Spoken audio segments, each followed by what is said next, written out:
Hello students, today we will start the poem of honeycomb, The Shed. The Shed आपकी honeycomb की poem है, ठीक है। आज हम ये पोएम करेंगे। Now let's start. There's a shed at the bottom of our garden with a spider's web hanging across the door. The hinds are rusty and creak in the wind. When I'm in bed, I lie and I listen. I'll open that door one day. It means these are the lines of the poem The Shed, and this poem is written by Frank Flynn. Means poet of this poem is Frank Flynn. इस poem के poet का नाम है Frank Flynn, and in the first stanza the poet said, poet देखिए यहाँ पे Frank Flint है और फ्रैंक फ्लिन ही यहाँ पे सारी बातें लाइन टू लाइन आपको बता रहा है। वो अपने एक्सपीरियंस बता रहा है, जो उसके साथ हुआ उसके बारे में बता रहा है, ठीक है। लेकिन उससे पहले कुछ लाइंस हैं, पोएम से पहले कुछ लाइंस हैं, वो समझते हैं। Do you know what a shed is? क्या आप जानते हो शेड क्या होती है? मीन्स जैसे आपने पहले के टाइम में या टीवी वगैरह में देखा होगा, जो घर होते थे तो उसके आगे की तरफ एक शेड होती थी, टीन की शेड हो सकती है वो, या जैसे कोई छप्पर होता है, ठीक है, लकड़ी की शेड हो सकती है, किसी भी चीज़ की बना के हम शेड लगा सकते हैं। काऊ शेड, जैसे कि एक काऊ की शेड होती है, जैसे किसी के घर में अगर गाय है तो उसको शेड के नीचे रखा जाता है। A tool shed, a wood shed, for example it's a small room away from the main house.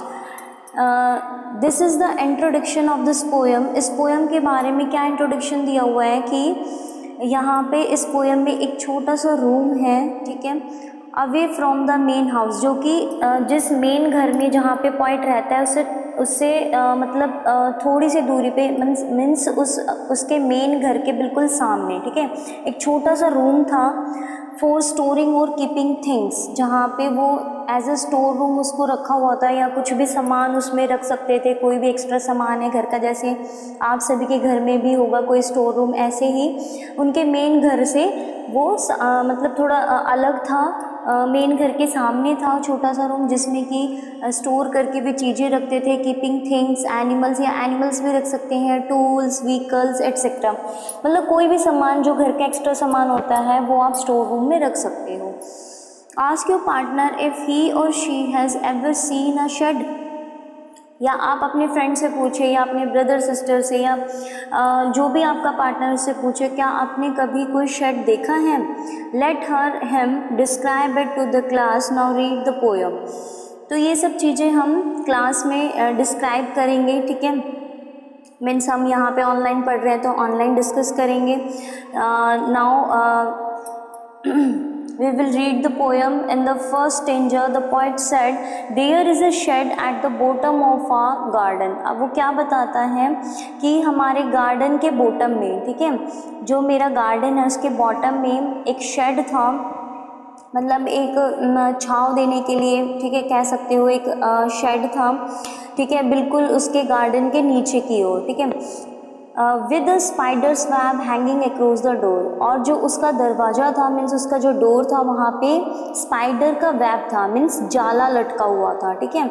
The hinges are rusty and creak in the wind. Hinges means जो नट बोल्ट वगैरह होते हैं, ठीक है, तो उनमें भी क्या लगा हुआ था, उनमें भी रस्ट लगा हुआ था। साइंस की लैंग्वेज में आप पढ़ते भी हो रस्ट के बारे में, जिसको हम बोलते हैं जंग लगना, ठीक है, जब एयर और वाटर मिक्स हो जाते हैं, या एयर और वाटर आयरन के ऊपर लगातार रेगुलरली अगर उसमें लग रहा है तो जो आयरन होता है उस पर जंग लग जाता है, रस्ट लग जाता है, ठीक है। And creak in the wind, और हवा चलने की एक आवाज़ आ रही थी, सर की जो आवाज़ आती है, ठीक है, वो आ रही थी।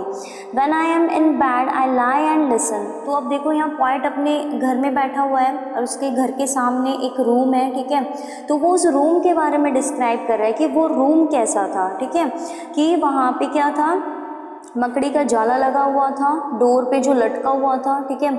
जो जितने भी हिंजेस थे, जो नट बोल्ट वगैरह थे उस गेट के कह सकते हो या उस रूम के जो भी थे, ठीक है, उनमें जंग लगा हुआ था और वहाँ से जब विंड मतलब हवा चलती थी तो क्रीक की आवाज़ आती थी, ठीक है, सनसनी की आवाज़ आती थी जो कि एक तरह से आपको डराने वाली भी हो सकती है। When I am in bed I lie and I listen. जब मैं बेड पे था, बेड पे जैसे वो बैठा हुआ है अपने घर में अपने रूम में, तो मुझे वो सब कुछ सुनाई दे रहा था, वो हवा चलने की आवाज़ भी सुनाई दे रही थी। I will open that door one day. लेकिन वो क्या कहता है कि मैं इस डोर को एक दिन ज़रूर जाके वहाँ जाके खोलूँगा, एक दिन मैं इसको ज़रूर खोलूँगा। यहाँ पे देखो इस पैराग्राफ से क्या पता चल रहा है, सॉरी इस स्टेंजर से क्या पता चल रहा है कि जो पॉइंट है वो डर रहा है, ठीक है, उसको डर लग रहा है, उसको ऐसा लग रहा है कहीं कोई गोश्त तो नहीं है इसमें, कोई भूत तो नहीं रहता है इस रूम में, इसीलिए वो जाने से वहाँ पे डर रहा है। लेकिन क्या कह रहा है साथ में उसमें कॉन्फिडेंस भी है कि लेकिन एक दिन मैं इसको ज़रूर जाके खोलूँगा, ठीक है। तो इस तरह से फर्स्ट पैराग्राफ में वो अपनी थोड़ी सी हेजिटेशन दिखा रहा है, अपना डर दिखा रहा है जो उसके घर के सामने है रूम। ऑब्वियसली कोई भी अगर एक छोटा बच्चा होगा, ठीक है, या आप भी हो, तो अगर आपको इस तरह से कोई रूम दिखाई देगा जो कि बहुत टाइम से बंद है, ठीक है, और उसमें जाले लगे हुए हैं और सब चीज़ें, जो अगर वहाँ से हवा भी चल रही है तो वो भी डरावनी है बहुत ही ज़्यादा, तो उसको सब कुछ वहाँ का पूरा सीन देख के आप डर जाओगे, है ना। तो इसी तरह से जो पॉइंट है यहाँ पे जो डिस्क्राइब कर रहा है, अपना एक्सपीरियंस बता रहा है, जब वो अपने घर पे बैठा हुआ था और घर की मतलब विंडो से देख रहा है, या कुछ भी कह सकते हो कि घर पे बेड पे बैठा हुआ है तो उसके सामने कोई विंडो हो सकती है, तो वहाँ से उस रूम को देख रहा है तो उसको थोड़ा डर लग रहा है। लेकिन फिर भी वो लास्ट में क्या कहता है कि लेकिन मैं एक दिन इसको ज़रूर खोलूँगा। Now next stanza, there is a dusty old window around at the side with 3 cracked pane of glass. I often think there is someone staring at me. Each time that I pass, I'll peep through that window one day. Means there is a dusty old window around at the side. अब देखो उसको क्या लग रहा है कि उसकी मतलब एक तरफ तो मतलब बहुत ही पुरानी सी और मतलब थोड़ा सा जो कि डस्टी है, जो कि मतलब मिट्टी लगी हुई है उस पर, बहुत टाइम से उसकी सफाई नहीं हुई है, तो उसको एक तरफ तो उसको बहुत ही पुरानी विंडो दिखाई दे रही है, उसके चारों तरफ मतलब या कह सकते हो कि उसके एक तरफ जैसे वो तो अपने घर में बैठा है, लेकिन दूसरी तरफ उसको क्या दिखाई दे रहा है, उसको ऐसी विंडो दिखाई दे रही है जिस पे डस्ट लगी हुई है, जो कि बहुत टाइम से जिसकी सफाई भी नहीं हुई है। With 3 cracked pain of glass, और जो उस विंडो में जो शीशा लगा हुआ है, जो ग्लास लगा हुआ है, वो भी टूटा हुआ है और उसमें कितने क्रैक है, 3 क्रैक आए हुए हैं, ठीक है। I often think there is someone staring at me. अब यहाँ पे देखो क्या लग रहा है उसको कि उसको ऐसा लगता है कि उस रूम से या उस विंडो से कोई मुझे लगातार देख रहा है, मुझे घूर रहा है। वहाँ पे है नहीं कोई भी, लेकिन उसको ऐसा फील हो रहा है उसको देख के कि वहाँ से कोई विंडो से मुझे कोई लगातार देख रहा है। Each time that I pass I will pep through that window one day. लेकिन जब भी और क्या बोलते हैं कि जब भी मैं वहाँ से गुज़रता हूँ, जब भी मैं वहाँ से पास ऑन होके जाता हूँ, तो हमेशा मुझे यही लगता है कि मुझे कोई देख रहा है, कोई घूर रहा है लगातार। लेकिन फिर भी वो क्या सोचता है अपने मन में, क्या उसके मन में कॉन्फिडेंस है, लेकिन मैं इस खिड़की में एक दिन ज़रूर इसमें देखूँगा, इसमें झाँक के देखूँगा। पीप मीन्स झाँकना, ठीक है। he will definitely peep out in the window one day, he thinks so, okay. Now in the next stanza, my brother says there is a ghost in the shed who hides under the rotten floorboards, and if I ever dare to set foot inside, he will jump out and chop off my head, but I'll take a peek one day. अब देखो यहाँ पे third stanza में क्या बोला हुआ है कि जो मेरा भाई है, अब देखो यहाँ पे पॉइंट क्या कह रहा है। अब हमें नहीं पता कि ये जो पॉइंट है ये मे भी कह सकते हैं कि बॉय भी हो सकता है, गर्ल भी हो सकती है, ठीक है। तो अब ये क्या बता रहा है, अपने भाई के बारे में बता रहा है, अपने ब्रदर के बारे में बता रहा है कि मेरा ब्रदर क्या कहता है, there is a ghost in the shed. अब देखो उसका भाई उसको और ज़्यादा डरा रहा है, मतलब वो पहले से इतना डरा हुआ है और उसका भाई उसको और डरा रहा है। वो क्या कह रहे हैं कि मुझे ऐसा लगता है कि इसके अंदर कोई गोस्ट रहता है, कोई भूत रहता है, वो ये सोचता है, ठीक है। Who hides under the rotten floorboards, और जिसने कि अपने आप को कहाँ छुपा रखा है, जो फ्लोर पे मतलब जो कह सकते हो कि उस कमरे में जो उस रूम में जो मैट बिछी हुई होगी, ठीक है, तो या तो उसके नीचे उसने अपने आप को छुपा रखा है, फर्श के नीचे छुपाया हुआ है, जो कि मतलब फर्श भी जो कि बेकार है, गला हुआ है, रोटन मीन्स जो सड़ गया है, गल गया है, ठीक है, उसके नीचे उसने अपने आप को छुपाया हुआ है, उसको ऐसा फील होता है। And if I ever dare to set foot inside, और अगर कभी मैंने हिम्मत करी भी अंदर पैर रखने की, ठीक है, डेयर मीन्स हिम्मत करना, ठीक है, अगर मैंने कभी हिम्मत करी अंदर पैर रखने की, he will jump out and chop of my head. तो वो क्या कह रहा है कि वो मेरे ऊपर वो एकदम से जंप आउट करेगा, मतलब कूद के बाहर आ जाएगा और मेरे सिर के टुकड़े कर देगा। मतलब उस जैसे कोई सब्जी होती है उसको चॉप ऑफ करते हो, आप काटते हो छोटे छोटे टुकड़ों में, तो वो क्या कह रहा है, इतना डरा हुआ है कि अगर मैंने वहाँ कभी कदम रख भी दिया तो वो क्या करेगा कि वो बाहर आ जाएगा और मेरे सिर को काट देगा, टुकड़े कर देगा उसके। लेकिन फिर भी वो लास्ट में क्या कॉन्फिडेंस दिखा रहा है, but I will take a peek one day, लेकिन मैं फिर भी अंदर जाने की एक दिन ज़रूर हिम्मत करूँगा, ज़रूर वहाँ पे झाँक के अंदर देखूँगा क्या है वहाँ पे। तो यहाँ पे देखो जो पॉइंट है वो पहले से ही डरा हुआ है और साथ में उसका जो ब्रदर है वो भी उसको डरा रहा है कि अगर उसमें मुझे लगता है कि गोस्ट है और वो बाहर आ जाएगा तो वो ऐसे चॉप ऑफ कर देगा है, ठीक है। लेकिन फिर भी यहाँ पे जो पॉइंट है वो क्या कह रहा है, लेकिन मैं फिर भी एक दिन अंदर जाऊँगा। I know that there isn't really a ghost. My brother tells lies to keep the shed for his den. There isn't anyone staring or making strange noises, and the spider has been gone from his web since I don't know when. I'll go into that shed one day soon, but not just yet. अब देखो यहाँ पे point क्या कह रहा है कि मैं जानता हूँ कि सच में घोस्ट नहीं होते हैं, ठीक है, ये सिर्फ एक इंसान के मन का वहम होता है या कह सकते हो एक डर होता है, ठीक है, जो कि उस पर उस टाइम पे बहुत हावी हो जाता है, उसकी सोचने समझने की शक्ति नहीं रहती है, ठीक है। वो सोचता है कि कोई जहाँ पे कोई नहीं रह रहा तो वहाँ कोई घोस्ट रह रहा है, कोई भूत है, ठीक है। तो ये सब मतलब एक डर था पॉइंट का कि उसको पता है रियलिटी में कोई घोस्ट नहीं होता है।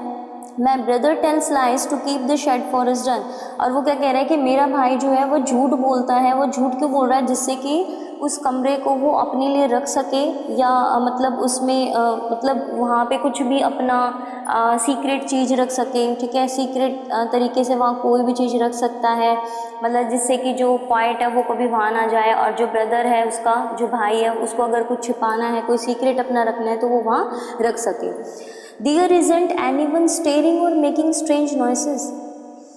There isn't anyone staring. क्या वहाँ पे कोई घूर रहा है? नहीं, ऐसा तो नहीं हो सकता कि वहाँ से कोई घूरता है एंड मेकिंग स्ट्रेंज नॉइसेस और बहुत सारी आवाज़ें निकालता है। Since I don't know when, लेकिन मैं नहीं जानता कि कब ऐसा हुआ, कब ऐसा हो रहा है। I will go into that shed one day soon, लेकिन मैं वहाँ पे एक दिन ज़रूर जाऊँगा। नॉट येट, अभी नहीं जाऊँगा, जस्ट येट, लेकिन कुछ टाइम के बाद जाऊँगा।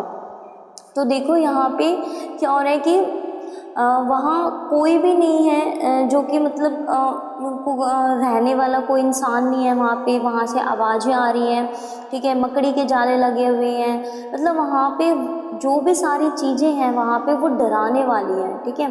तो सब कुछ वहाँ पे डरावनी चीज़ें हैं, इस वजह से पॉइंट को इतना ज़्यादा डर लग रहा है, वो वहाँ जाने की हिम्मत नहीं कर रहे हैं। लेकिन लास्ट में फिर भी कॉन्फिडेंस यही दिखाता है कि लेकिन एक दिन मैं वहाँ ज़रूर जाऊँगा, अभी नहीं जाऊँगा लेकिन कुछ टाइम के बाद जाऊँगा, ठीक है।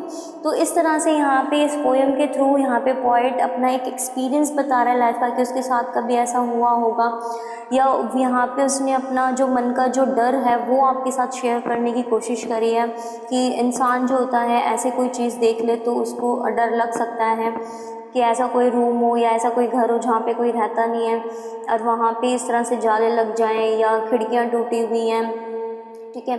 मतलब बहुत ही वहाँ पे मिट्टी लगी हुई है और सब कुछ पुराना लग रहा है, तो वो एक तरह से हॉन्टेड हाउस की तरह हो जाता है और लगता है कि सबको कि वहाँ पे कोई गोस्ट रहने लग गया, लेकिन ऐसा होता नहीं है। देखो जहाँ पे आप रहते हो वो वहाँ पे अगर आप अकेले भी रह जाते हो तो आपको डर नहीं लगता घर में, ठीक है, क्योंकि वहाँ पे आप क्या कर रहे हो, डेली वहाँ पे आप रह रहे हो, घर की साफ़ सफाई कर रहे हो, ठीक है।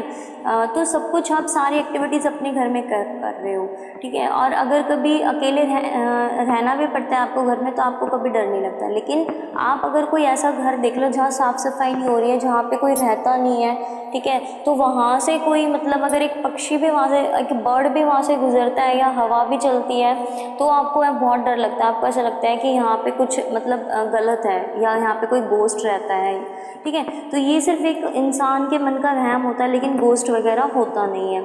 तो यहाँ पे सिर्फ अपना एक एक्सपीरियंस, अपना एक डर दिखाने की कोशिश करी है, मतलब आपसे शेयर करने की कोशिश करी है इस पोएम के थ्रू पोएट ने, लेकिन लास्ट में फिर भी यही कहता है कि गोस्ट नहीं होता है, सिर्फ ये अपने एक मन का डर होता है जो कि उसको गोस्ट का नाम दे देता है, ठीक है। लेकिन रियलिटी में गोस्ट नहीं होते हैं, तो आपको भी डरने की ज़रूरत नहीं है, ठीक है। This is only a poem written by the poet Frank Flynn, and here the poet shares his experience with you, okay.